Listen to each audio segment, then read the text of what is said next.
Hey there, my friends. This is Andy coming to you from Yorba, California. And this is an extremely important show that I'm bringing to you, information that I'm bringing to you.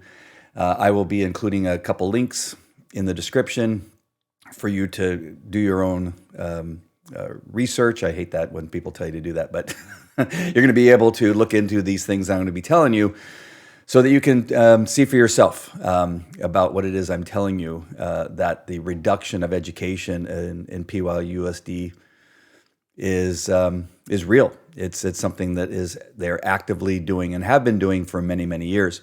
And so I entitled this particular show, PYLUSD Wants Your Whole Child.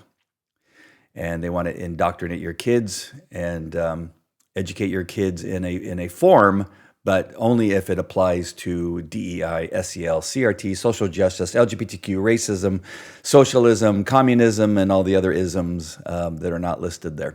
Just not enough room because there are a lot that they want to do. And education is not one of them. So I'm going to bring you a little bit of information about who these six women are, just a touch on, and then talk about what it means when they say they want the whole child, or some of the programs and ideas and ideologies that will bring them to a place where they capture your whole child. And this should scare every single parent. I don't care what political party you're in. I don't care what religious belief you have, but your child is your child. It is not any of these six women. It is not the states. It's not the federal government. That child is not anybody's child except yours. Your whole child is yours. The morals you put into them, the faith that you want them to have, just their health, their mental health, their physical health. That's the whole child. But they don't believe that the parent should have control of the whole child. These six women in particular believe that they should have control over your whole child. So let's take a look at who these women are. We got Carrie Buck, who is the ringleader to all this. She, I love these political posts that she's now putting up about how she's transparent, how she's, really cares about the budget, which that makes me laugh the most. But that she cares about education. She will say that, and that is what these people do. They have a way of using words and convincing you that that's actually what they want, when in fact they don't. They'll use other words that sound flowery. That's hard to say, and wonderful, like equity, inclusion. That all sounds great. Unfortunately, none of those things work in our world, especially not here in the United States. But they'll use words in a way that make it sound like it's something really good, when in fact it's destruction and harmful, and especially harmful to the mental health of children. But Carrie Buck is the ringleader in all this and has been for many years. Nothing happens without Carrie Buck approving it. And if you decide not to go along with the program, or you don't think the way that she does, she will destroy you, and she will find a way to get you out of the mix, whether it's getting you fired, suspended, investigated, or just make your life so miserable at the school district that you'll eventually quit, which happens a lot. Right now, there's 28 people that are on leave right now. Apparently, I would guess, I don't know this for sure, but as far as all of them are concerned, it's probably they're not going along with the program. And funny enough, they're mostly people of color. Now, parents, we don't care what color you are. We don't care if you're gay. We don't care what religion you are. We don't care. We want merit-based hiring on people, for people that actually have our children's education in the best interest of us, the parents, and for the children. We don't care who you are. But apparently these six women do care, because they fired a black superintendent and a Jewish superintendent for no reason, but other than they had education at the foremost and forefront of what it was they were making decisions for this district for. But they can't have that.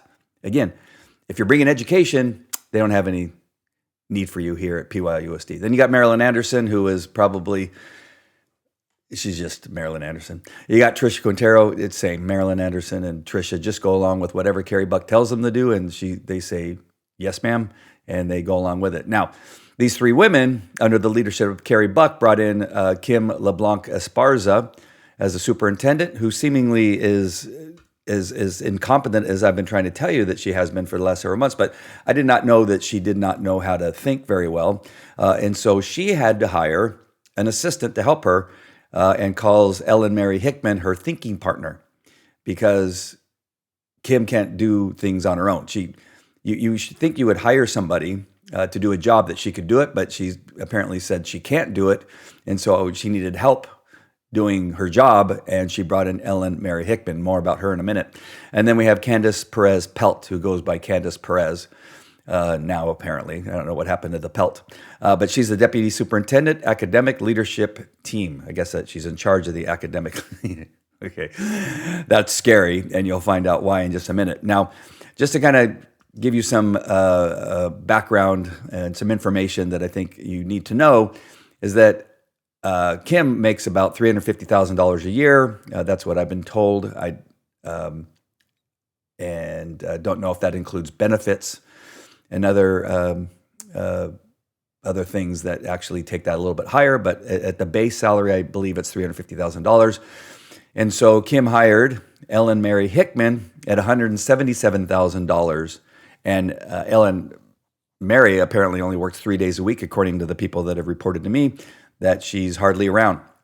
And she doesn't even work a full day, according to the people that are telling me. Now, again, some of this information, because there's no transparency at PYLUSD, especially from Carrie Buck or anybody else, that some of these things are difficult to find because they don't make most of these people's information available through a link, their CV or their a bio or anything else available, because they don't want you to know who these people truly are. They don't want you looking into who they are, what they've done in their past, some of their past writings. I found some of them. I've been sent some of them. But just back to Ellen Mary, she works 3 days a week at $177,000. Wouldn't that be nice to have a job where you work part-time for $177,000 to help somebody think? I can help people think. I would love it. Somebody paid me $177,000 to help them think. And then you have Candace Pelt, who gets paid $335,000 to destroy this district. Now, just to add those up, for Kym Esparza's position, again, she's a superintendent, but she requires Ellen Mary to help her think. We're paying $527,000 for this nonsense that they are putting through, which I'm going to share with you in just a minute, along with Candace Perez Pelt, $335,000. Now, there's some controversy, apparently, because Candace goes around telling everybody within the district who will listen to her that she does everything, that she's responsible for everything. I've had more than one person tell me, yeah, that's what she tells everybody, that she actually is the one who does everything at PYLUSD. So I don't know what Kym and Ellen are doing necessarily, because Candace claims that she's doing everything. Now, also, just important to know, I've gotten this from more than one source, which is now why I can share it with you. Because, when one person shares something, you just have to wonder, do they have an agenda? Or there's something else going on. But when you're hearing it from more than one person, then you can trust that it's probably true. And according to these people, Kym Esparza, in some of these retreats or meetings that they have where they bring in principals and teachers, or in private meetings with more than one or two people, Kym says that if they say anything, that she will kick their ass. Now, excuse the language, but I'm just using a quote here. She says, if you share what happens in this room, I will kick your ass. Or if you share what it is that we are doing and putting together, the nuts and bolts of it, not like this name PYL promise, but if you share actually what it is that we're doing, that she will kick your ass. Now, I don't know if Kym is a MMA fighter or what have you, so I don't know how real that threat is, but I don't know that that is a welcoming, equitable, loving thing to say to the people that are working for you, is that if they say anything that you're going to kick their ass. That sounds like a hostile work environment to me. Some of you may, that she said this to, you may want to think about a hostile work environment. I've never had a boss. Well, I did get into one fight with one boss and I got fired, but then he rehired me. But I've never had a boss tell me that if you don't do your job or if you say something about the job I've asked you to do, then I'm going to kick your ass. I've never had anybody say that. So again, this has been more than one person. So I feel comfortable sharing that out to all of you. All right. So what is it that they're doing? What are they using as their basis for creating this PYL buzz? Not PYL buzz. What are they using to create PYL promise, not PYL buzz?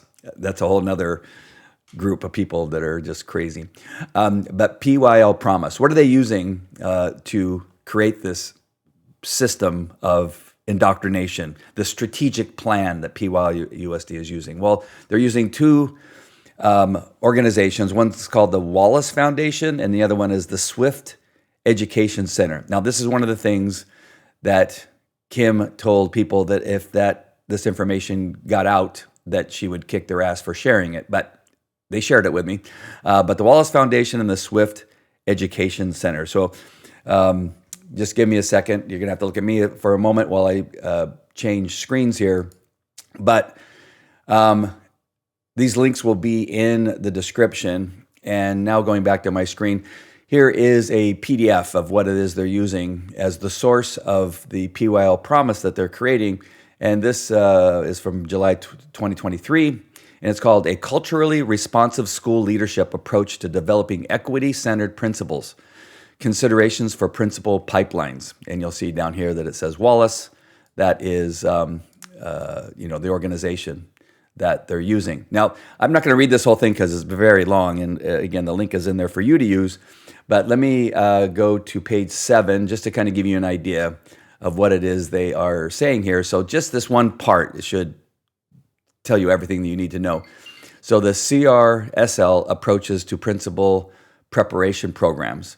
The CRSL framework identifies several specific approaches principal preparation programs could take to prepare leaders to lead with equity. There it is. This is all over this document. For example, programs could incorporate focus on a review of the admissions criteria to eliminate or reduce weight of requirements that could screen out BIPOC candidates, but have little correlation with leadership such as GRE scores. So eliminate the weight of requirements, like can you educate kids? Like, can you read? Can you actually do the job? You don't want to have any requirements because it may hurt somebody's feelings.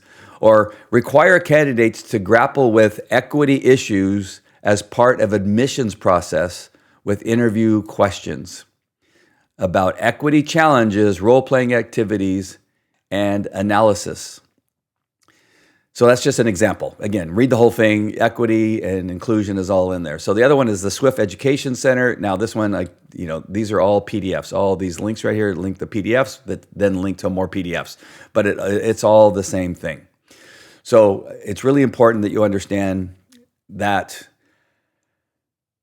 the Wallace Foundation, Swift Education, and there's others. I got other things that they're using, other people that they're following, and that kind of stuff. But this is the foundation for the PYL promise, which essentially erases education and brings in indoctrination and equity and all the other things, social, emotional learning, all those types of things are brought through this Wallace Foundation and Swift Education Center.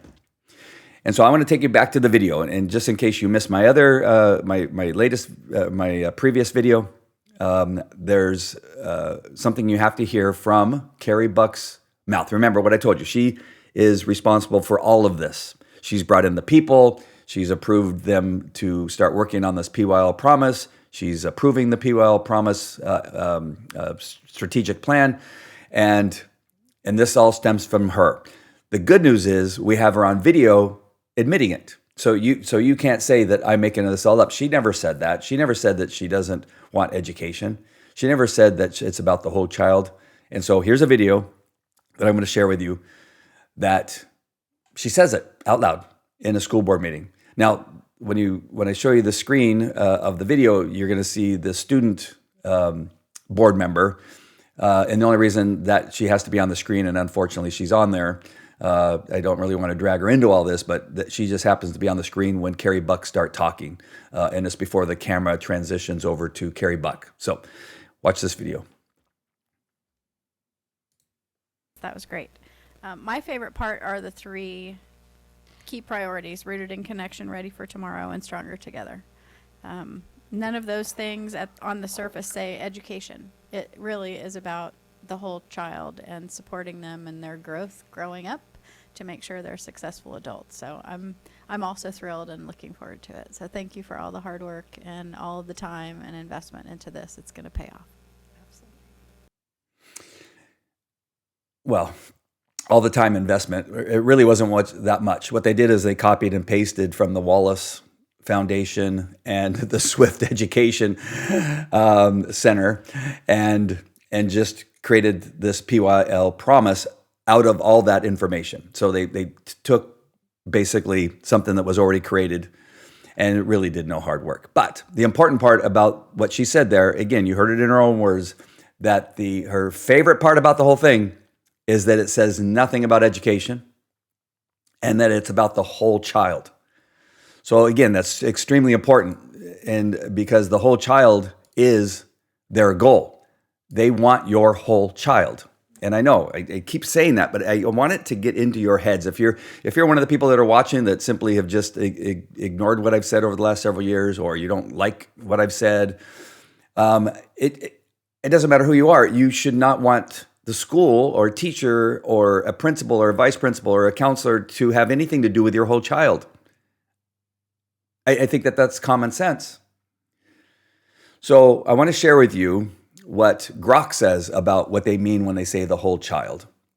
This is, again, I think important so you know that it's just not me saying it. You know, as you know, AI, Grok, Chat, GPT, the others, call information from all types of sources, and then it creates the outcome or the information that it spits out to you. And so it's important to know that this comes from a source of information from a lot of different websites, a lot of reporting, not just me. And this is what it says when you type in, and I'll go to my screen here, when a progressive liberal educator in California says we care about the whole child, what do they mean? And I'm going to read the whole thing, and I apologize, but I want you to hear the words that it says. In progressive liberal education circles in California, the phrase, we care about the whole child, typically means expanding the school's role beyond teaching, reading, math, history, and science to encompass students' social, emotional states, identity development, mental health, and perceived systemic inequities. That is just scary. This framing draws heavily from frameworks like those promoted by CASEL. CASEL is a collaborative for academic, social, and emotional learning, which defines social and emotional learning through competencies in self-awareness, self-management, social awareness, relationship skills, and responsible decision-making, all positioned. So responsible decision-making, all positioned within an equity lens that seeks to address inequities and foster just communities. How it operates in practice. Progressive educators using this language often prioritize trauma-informed practices and restorative justice over traditional discipline.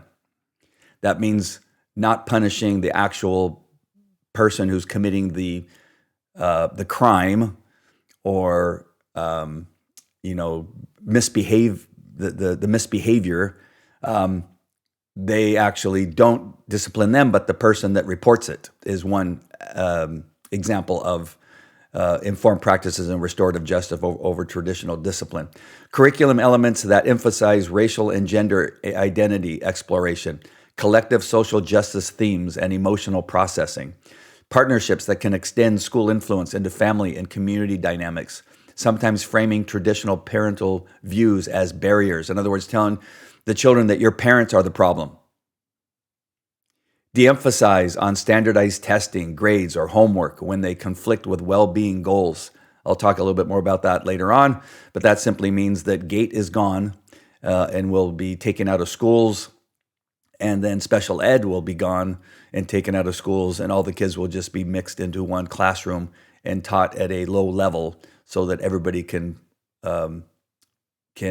be indoctrinated all at the same time. California policies have incorporated these elements through statewide SEL, social emotional learning guidance, ethnic studies requirements with critical perspectives on society and approaches to gender and sexuality that treat affirmation of self-identified identities as a core support mechanism. We don't need, in learning math, how to read, how to write, to also learn about gender, sexuality, and treat affirmation for a self-identified. None of it's just gobbledygook. But they want to. That's why they're trying to sexualize your kids. Evidence on results. Now, this is important. California maintains among the nation's higher per pupil education expenditures. In other words, they spend more money on students in California than any other state.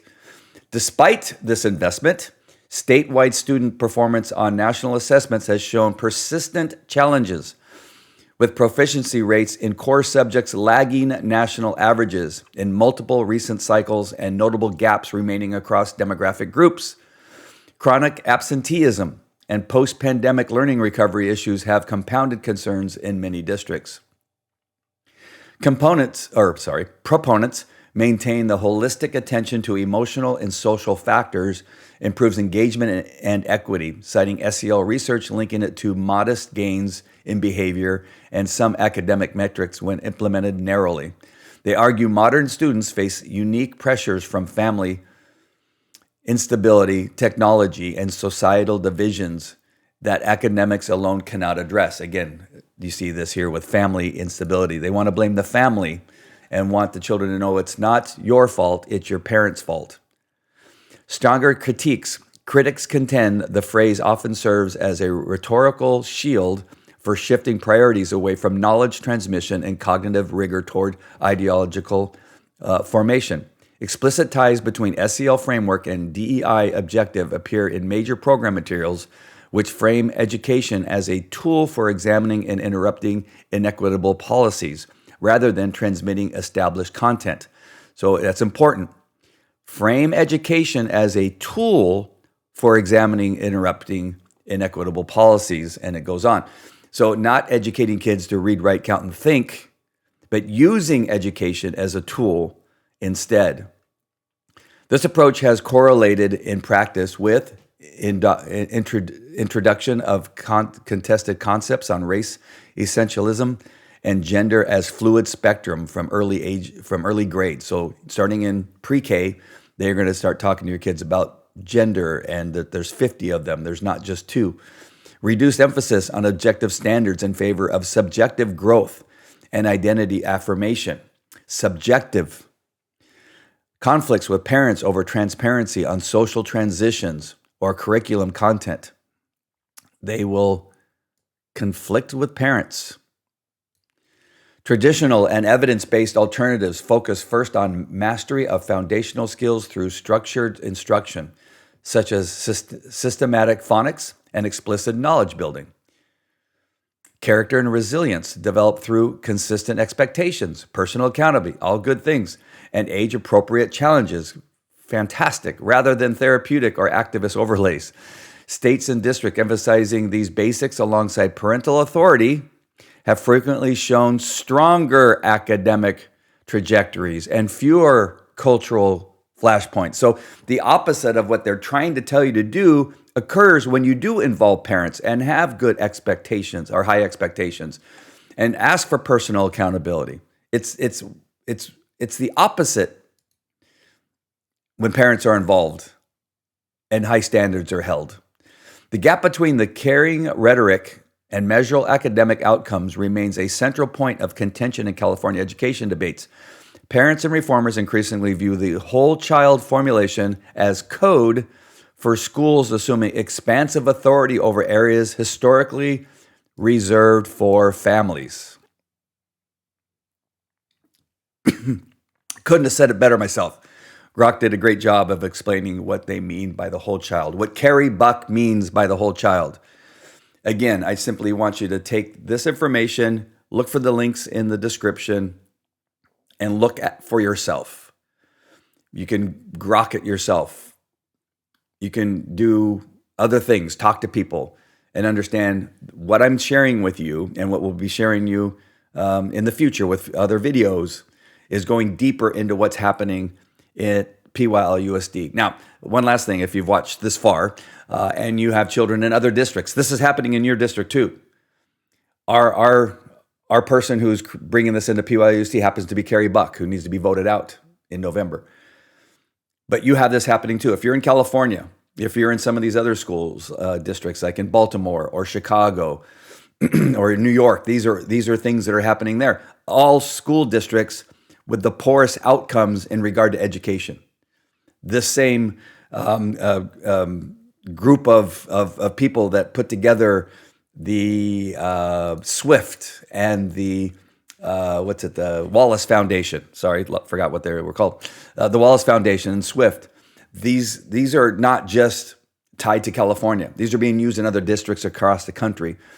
And when they're putting together their own program under a different name, the foundation for that new strategic plan comes from these organizations. And there's others, but these are the main ones that PYLUSD is using right now that they cut and paste and created PYL Promise. So that's it for this video. Please share this out to as many people as possible so that they can see what's happening in this district. They need to understand that Carrie Buck is behind it all and always has been. She is not fiscally sound in her decisions. She's wasted millions of dollars, including the hiring of these 3 women that are here only to destroy education in PYLUSD. All right, my friends, that's it for this video. I'll see you next time. Take care. Bye.